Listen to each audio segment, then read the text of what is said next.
Fox News alert for you. President Trump in another war of words with North Korea, taking to Twitter to send a strong warning to Kim Jong-un and his regime, saying, quote, just heard Foreign Minister of North Korea speaking at UN.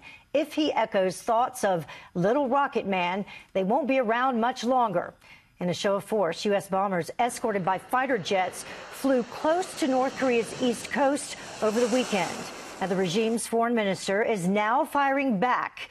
This just in, saying that it reserves the right to shoot down U.S. bombers in international airspace after what they're calling President Trump's declaration of war. And with us now to discuss it is Andrew Peek. He's a former U.S. Army intelligence officer and a fellow at the Clements Center for National Security at the University of Texas. Thank you so much for joining us. Thanks, Heather. So I want to get you to respond to this latest information that's just in, this comment that was just made by North Korea's foreign minister. Let's pause and take a listen to it. 작전 타구에 올려놓여지게 될 것입니다. In light of the declaration of war by Trump, all options will be on the operations table of the supreme leadership of the DPRK. So basically, Andrew, what he's saying is that they believe that President Trump, his words are a declaration of war and that all options are on the table. What's your reaction? Well, I think they feel incredibly isolated. You know, I think the president's rhetoric has backed them into a corner diplomatically with China, their main backer. I think genuinely they believe that a U.S. strike on their nuclear facilities is possible.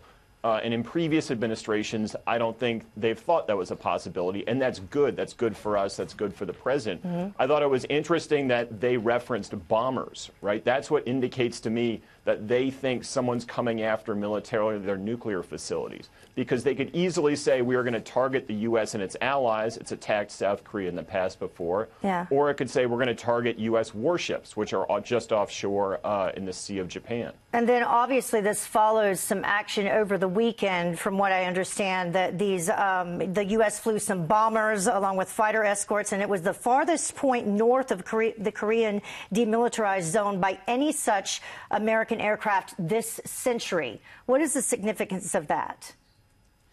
Well, I think in addition to the rhetoric you are hearing out of the White House and the tough talk from Nikki Haley and General McMaster in the National Security Council, they are rebuilding America's deterrence. You know, the logic of military deterrence is the other fellow steps more carefully if they think you are more likely to act. And thus going on these high-altitude bombing practices, these practice runs for approaches to North Korea, as far north as they've ever been before, I think is a genuine part of making the North think that military options are on the table. And they were also not accompanied by South Korea or Japanese planes either. Let's take a look at this poll. People were asked, do you favor or oppose military action in North Korea if U.S. does not accomplish goals via economic or diplomatic efforts? And 58% of people polled, they are in favor. Do you think that they really understand what that means, and what does it mean?